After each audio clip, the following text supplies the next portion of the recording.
Nací con el diablo junto a mi cama, y éste siempre estuvo conmigo.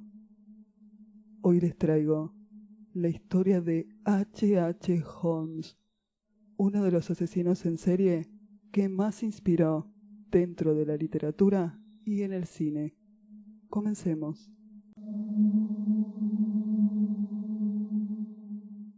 Bienvenidos y bienvenidas, queridas criaturas de la noche. Mi nombre es Lucila Castro Díaz. Soy escritora de novela negra, thriller de terror y misterio.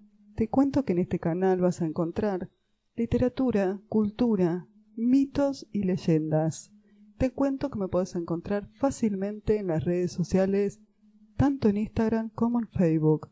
Si querés conocer mi trabajo, en la caja de descripciones siempre te dejo todos los enlaces a mis sitios. H.H. Holmes es uno de los asesinos en serie que más inspiró en el cine y en la literatura. Sirvió de inspiración para muchos personajes. Uno de los más conocidos es el personaje de Evans Peters, James March, inspirado en el primer asesino en serie estadounidense. Aparece en la serie American Horror Story, temporada 5, una de mis temporadas favoritas, dicho sea de paso. En esta temporada no solo basaron a James March, el dueño del hotel, en este asesino en serie, sino también que basaron el hotel en el Hotel Cecil.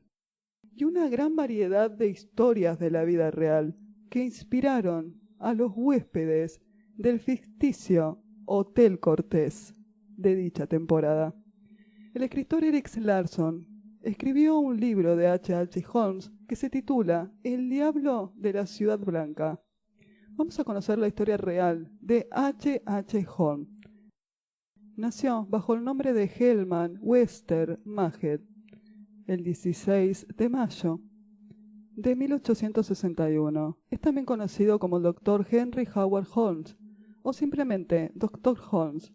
Fue un asesino en serie estadounidense que confesó hasta 27 asesinatos y 50 intentos de asesinato. Pudo haber sido responsable de hasta 200 muertes, según algunas estimaciones e investigaciones.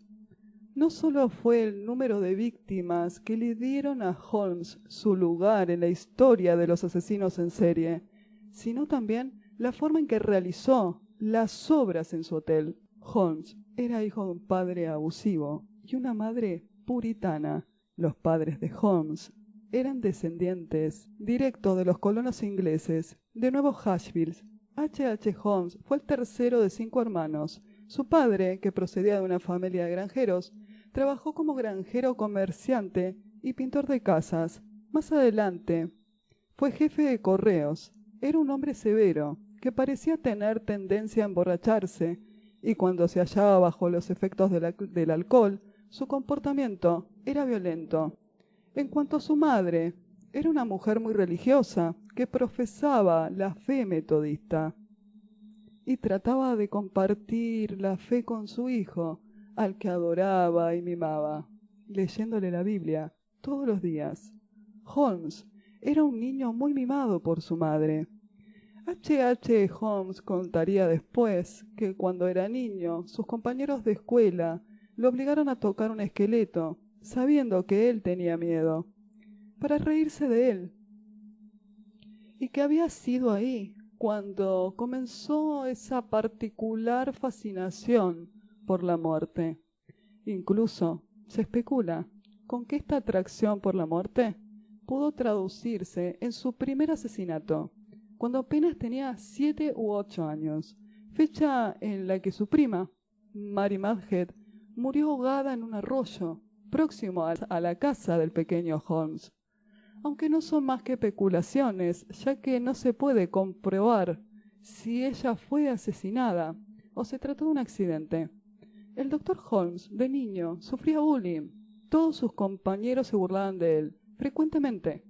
Sus familiares definían a Herman como un niño problemático, solitario y que mostraba una excesiva crueldad contra los animales y niños pequeños. Su infancia estuvo marcada por los abusos que sufrió de sus compañeros de clase y de su padre, además de esa fascinación morbosa por la muerte. Holmes también estaba fascinado con los artilugios mecánicos, realizando incluso sus propios diseños, una fascinación que en su edad adulta tendría aplicaciones tenebrosas. Desde sus inicios, Holmes estaba obsesionado con la medicina quirúrgica. A los 17 años se casó con Clara Lovelin, con la cual tendría un hijo 2 años después. A los 18 años, Holmes entró en la Universidad de Belmont, la cual no cumplió sus expectativas, provocando que lo abandonara tras un año. En el 1882 y 1884 insistió en la Universidad de Michigan, donde estudió medicina quirúrgica. Durante su etapa universitaria, Holmes mostró una obsesión, un interés especialmente por las clases de anatomía, donde se diseccionaba cadáveres. Holmes solía decir que estaba interesado en el funcionamiento de los cuerpos humanos desde una temprana edad. Su obsesión comenzó en la adolescencia, tuvo varias esposas y muchos hijos. Holmes era un mujeriego y las mujeres realmente lo amaban, tanto que de hecho se casó varias veces y tuvo varios hijos con varias mujeres. El estilo de vida de estafas y asesinato de Holmes significaba que se movía mucho en una época en que los registros no eran bien guardados. Entonces, era fácil para Holmes desaparecer y comenzar una vida nueva cuando él quisiera. A menudo cambiaba de nombre cuando huía a una nueva ciudad, por lo que en cada nuevo lugar era literalmente una nueva persona. En cada nuevo lugar también parecía convertirse en un nuevo marido. Una vez más, los registros no estaban bien guardados y era muy fácil de tener acceso, por lo que Holmes solicitó una nueva licencia de matrimonio con su nueva esposa, con un nombre falso, y así nadie sospechaba de la cantidad de esposas que él tenía, en ciudades de costa este y medio oeste. Sobre todo Holmes cuidó bien a estas familias, incluso después de su partida. Les enviaba dinero y regalos de forma anónima, desde nuevas ubicaciones. A veces, las esposas e hijos de Holmes desaparecían poco antes de que él se fuera a una nueva ciudad. Personas cercanas a Holmes aseguraban que era violento con sus esposas, sobre todo con Clara. Y en 1884, Clara se mudó, separándose de él. Se fue a Nueva York. Se extendió el rumor en esa época de que Holmes había sido visto con un niño, que posteriormente desapareció. Holmes se defendió de los rumores, asegurando que el niño había vuelto a su hogar en Massachusetts. A pesar de las acusaciones, no se produjo ninguna investigación oficial.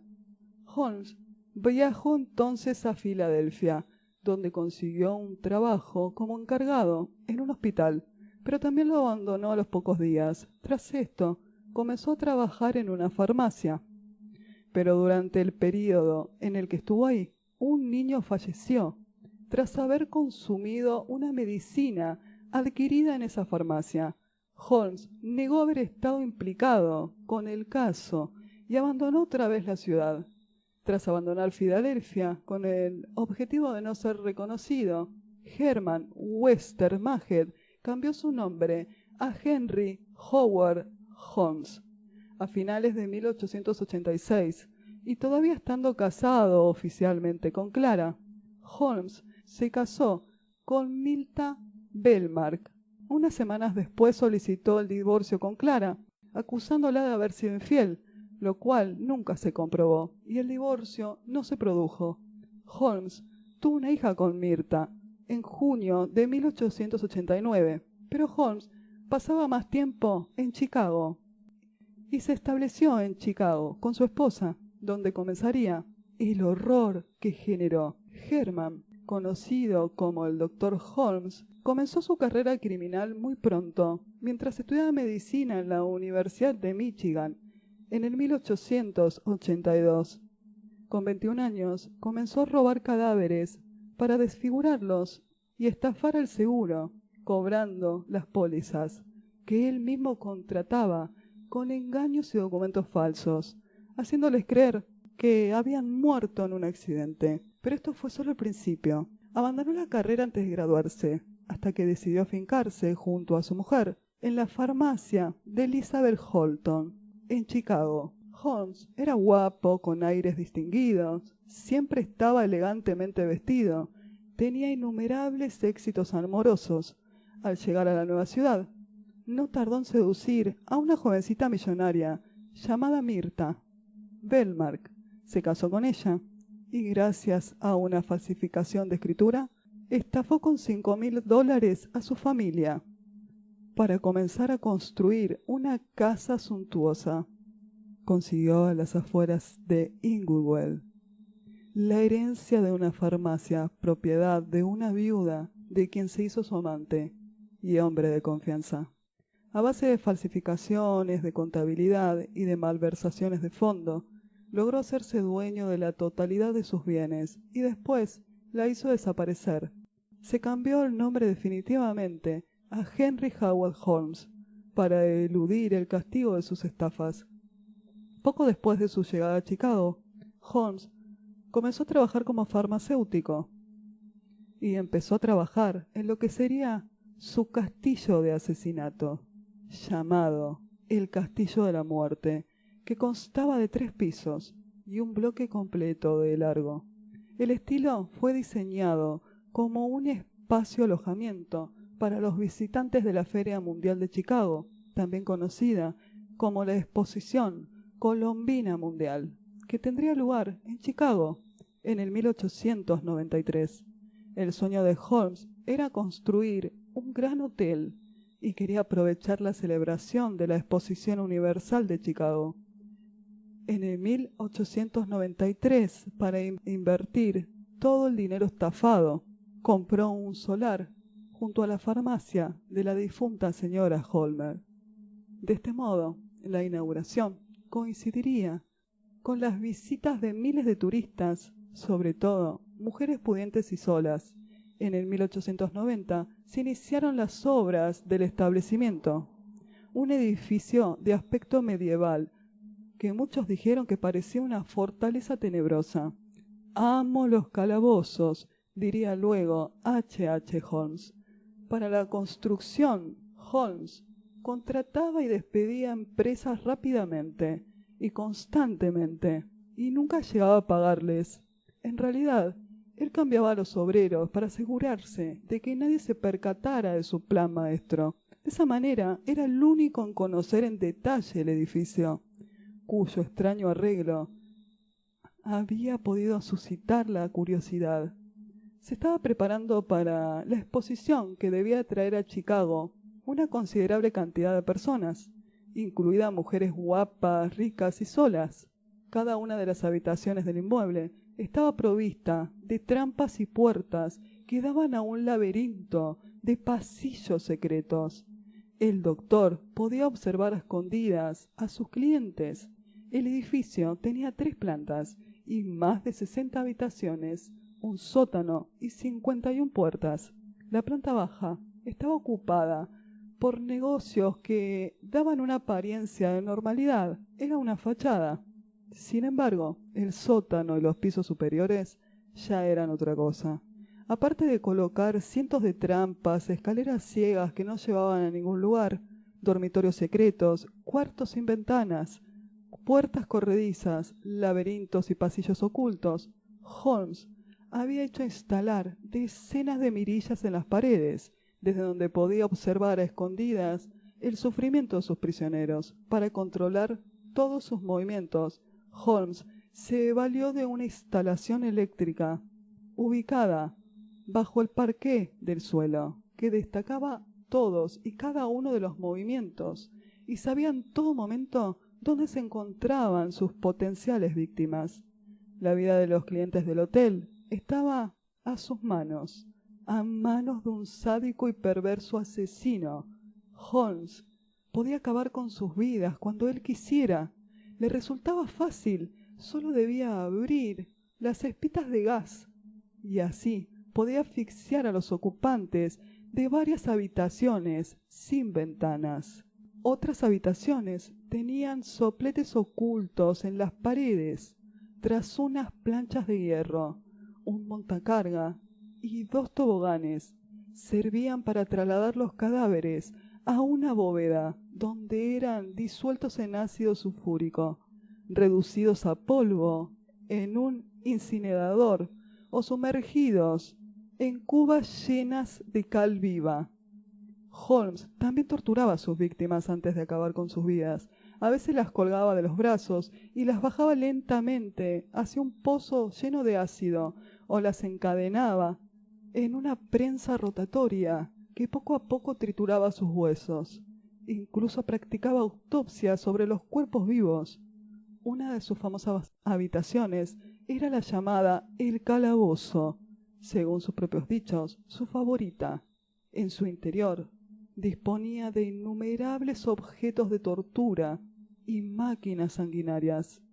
El castillo de Holmes fue terminado de construir en el 1892 y la Exposición Universal abrió sus puertas el 1 de mayo de 1893.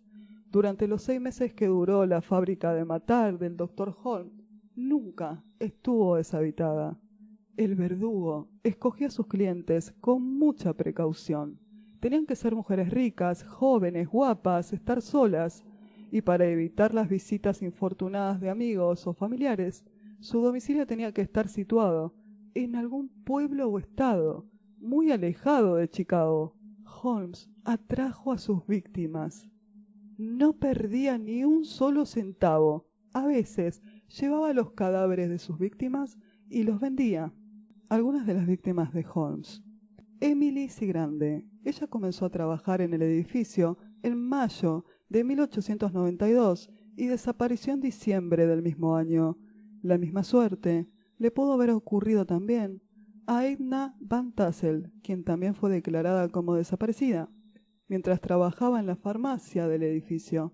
Holmes se hizo amigo íntimo de Benjamin Pitezel, un carpintero con un pasado criminal. Pitezel se convirtió en la mano derecha de Holmes, en su criatura favorita, el que lo ayudaba a ejecutar algunos de sus macabros planes criminales. A principios de 1893, una actriz llamada Mary Williams se mudó a Chicago y comenzó a trabajar para Holmes. Este organizó un plan para que ella le transfiriera sus bienes inmuebles bajo un seudónimo y con la ayuda de Pitezel. Al poco tiempo, su hermana fue a visitarla. Ninguna de las dos fueron vistas de nuevo después del 5 de julio de ese mismo año. Con el final de la exposición, las rentas del hotel causaron una caída brutal y Holmes se encontró pronto corto de dinero. Así comenzaría el principio del fin para Holmes.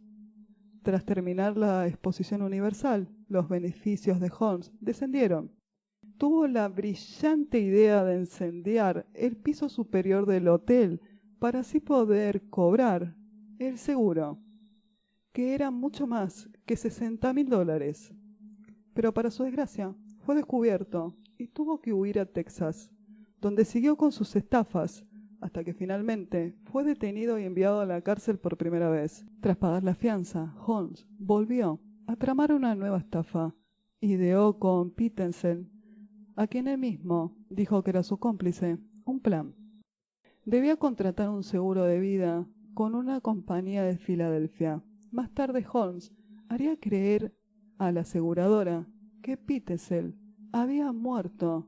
Para ello mostraría un cadáver anónimo desfigurado por un accidente. Una vez realizado el engaño, la mujer de Pitezel cobraría el seguro y repartiría el dinero. Pero Holmes no quería hacer eso, lo quería todo para él y, por supuesto, no cumplió con la parte del trato. No cumplió con el plan y mató realmente a Pitezel, evitándose así buscar un cadáver. Semanas más tarde, Holmes se deshizo de la señora Pitezel, mató a su esposa y a los hijos de su socio, de Benjamin. para quedarse con la totalidad de la indemnización y de la estafa, cuando todo hacía suponer que el crimen había salido a su favor. Un antiguo compañero de celda llamado Marion lo denunció a la policía por otra estafa a una compañía. Holmes le debía $500 de un antiguo trabajo y como sabía que nunca le iba a pagar, lo traicionó. Cuando las autoridades comenzaron a investigar, se dieron cuenta que Holmes no solo había cambiado de identidad, sino que había cometido infinidad de fraudes y asesinatos. Estos empezaron a salir a la luz cuando se descubrió el gran número de desaparecidos que hubo en Chicago, mientras que el Hotel de los Horrores estaba activo. Los investigadores se quedaron horrorizados al hallar cientos de restos humanos en su interior.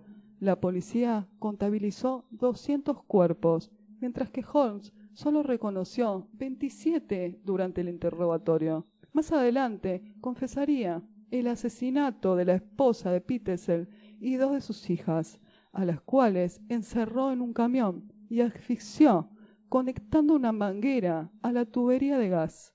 Encerró sus cuerpos desnudos en el sótano de su casa en Toronto. Posteriormente, un detective de Filadelfia encontraría los cuerpos de las niñas Petersell. Cuando Holmes confesó ante el tribunal algunos de sus crímenes, el único momento en que mostró algo de remordimiento fue cuando habló de Minnie. Yo realmente amé a esa mujer. Bueno, ya está hecho, y fue un buen trabajo. Según la transcripción de su confesión, publicada por los medios, Holmes mataba cuando le convenía. Cuando mataba por diversión, parecía que le encantaba matar mujeres jóvenes. Con frecuencia contrataba secretarias y empleadas para sus negocios falsos, generalmente mujeres de fuera de la ciudad, a las cuales le daba una habitación en su hotel para poder quedarse a trabajar. Hacía que estas mujeres dependieran completamente de él para sobrevivir y luego, cuando se cansaba de ellas, las mataba. A veces, poco después de conocerlas y a veces después de establecer relaciones con ellas. Algunas de las víctimas tenían relaciones a largo plazo con él. Fue el caso de Julia Colner. Era la esposa de uno de los socios de Holmes, y aunque ambos estaban casados, rápidamente comenzaron una aventura. Finalmente Holmes se separó de su esposa y centró su atención en Julia. Julia le enseñó sobre negocios, especialmente contabilidad. Después de estar durante un tiempo con Julia, ella le anunció que estaba embarazada. Poco después, Julia y su hija Perlan desaparecerían. Holmes la mató con el pretexto de hacerle un aborto y luego mató a su hija para no tener que lidiar con ella. Cuando todo esto se descubrió, los vecinos de Holmes no podían creerlo. Decían que era una persona buena, que prestaba dinero a la gente y que repartía objetos. Comentaban sobre la facilidad con la que Holmes estaba siempre dispuesto a compartir sus posesiones. Era un médico muy respetado en todas las comunidades en las que vivía y en algunos de los lugares donde vivió. Incluso dirigió negocios exitosos. El más famoso fue su farmacia de Chicago. Cuando fue arrestado por los asesinatos, muchos de los vecinos se negaban a creer que pudiera ser él. La mayoría pensaba que era un tipo bueno, aunque un poco raro. En ocasiones ofrecía gratuitamente alojamiento a ciertos turistas en su castillo, pero por supuesto nunca salían de ahí. El propio Holmes dio relatos tremendos y diferentes de cuántas personas mató, dependiendo de su estado de ánimo. A veces insistía en que nunca había matado a nadie y le decía a la policía que sus víctimas simplemente se habían ido. El juicio de Holmes fue en octubre de 1895 y duró 6 días. El acusado rehusó a ser defendido y se convirtió en su propio abogado, lo mismo que hizo Ted Bundy, por ejemplo. Pero sus testimonios, alegatos y artimañas no le sirvieron de nada. El 7 de mayo de 1896 fue condenado a morir en la horca. Un periódico le pagó a Holmes para que escribiera sus memorias. De ahí sale su famosa frase: nací con el diablo junto a mi cama, y siempre estuvo conmigo. Su muerte fue lenta y agónica. Su ahorcamiento duró 20 minutos. Su cuello no se rompió al caer, y murió asfixiado. Muchos decían que esto era simplemente justicia divina por haber asesinado lentamente a muchas de sus víctimas. Holmes contaba por aquel entonces con 34 años. Nunca mostró arrepentimiento, pero sí solicitó ser enterrado a 10 pies de profundidad, bajo una gruesa capa de cemento, para evitar así que otros pudieran robar su cadáver, como él lo había hecho en sus años de juventud. Cuando Holmes fue ahorcado en mayo de 1896, el circo mediático había exprimido al personaje y a sus múltiples sombras. 2 días antes de la ejecución, en Nueva York, se publicó una confesión detallada y firmada por el mismo asesino, a cambio de $7.500, incluía desde abortos a tráficos de cadáveres y desde luego que había crímenes sanguinarios de mujeres, niños y ancianas a lo largo de todo el territorio de Estados Unidos. El documento era falso. El castillo del horror de Holmes, aún en nuestros días, se considera la casa de matar más sofisticada de toda la historia de la criminología. Tal era la fama de Holmes, que su frase lo inmortalizó en el imaginario colectivo. Holmes dejaría escrito en su diario personal: nací con el diablo, como mi patrón, a un lado de la cama, cuando vine al mundo, y siempre estuvo conmigo. Las historias norteamericanas están plagadas de historias de terribles asesinos en serie como Ted Bundy, John Gacy, Jeffrey Dahmer y muchos más, que aterrorizaron a los Estados Unidos, y sus perversiones dieron lugar a todo tipo de leyendas. Cada uno de estos psicópatas tiene su propio modus operandi, como el Dr. Holmes, el asesino en serie más elegante que aterrorizó a Chicago a finales del siglo XIX. ¿Es el Dr. Holmes Jack el Destripador? Para muchos investigadores e historiadores modernos, la figura de H.H. Holmes presenta un gran parecido con la de otro asesino famoso de la época. ¿Y si en realidad estuviéramos hablando de Jack el Destripador? Jeff Marget, tataranieto del Dr. Holmes, asegura que él es el auténtico Jack el Destripador. Su afirmación la basa en una investigación que llevó a cabo junto a un ex analista del FBI. Según dicha investigación, ambos personajes serían uno mismo. Su afirmación se basa en los diarios personales que heredó de Holmes. En unos textos en los que al parecer el asesino detalla su participación en los asesinatos y mutilaciones de prostitutas en Londres. La investigación sugiere que el médico criminal habría viajado hasta Estados Unidos. Un dato hasta ahora desconocido y que podría cambiar lo que hoy sabemos sobre estos dos terroríficos asesinos en serie. Aunque es muy poco probable que el Dr. Holmes haya sido Jack el Destripador.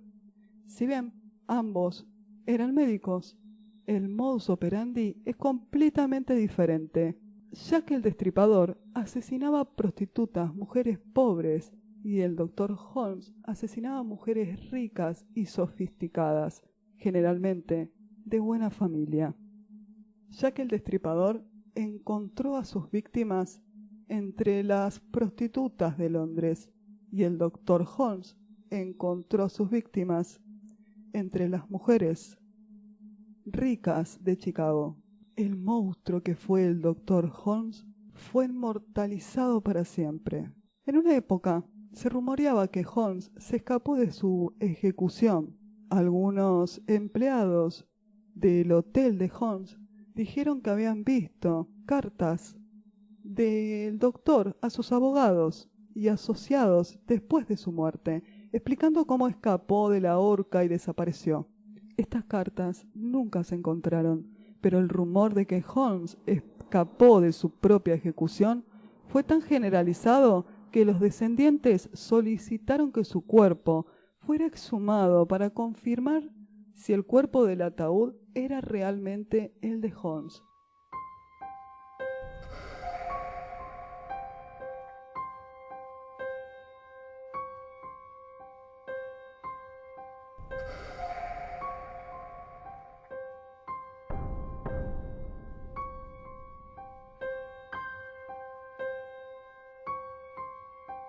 Si te gustó este informe, te invito a que me dejes un comentario y que te suscribas a mi canal acerca de qué te parece este famoso asesino en serie y qué otro te gustaría que traiga a mi canal.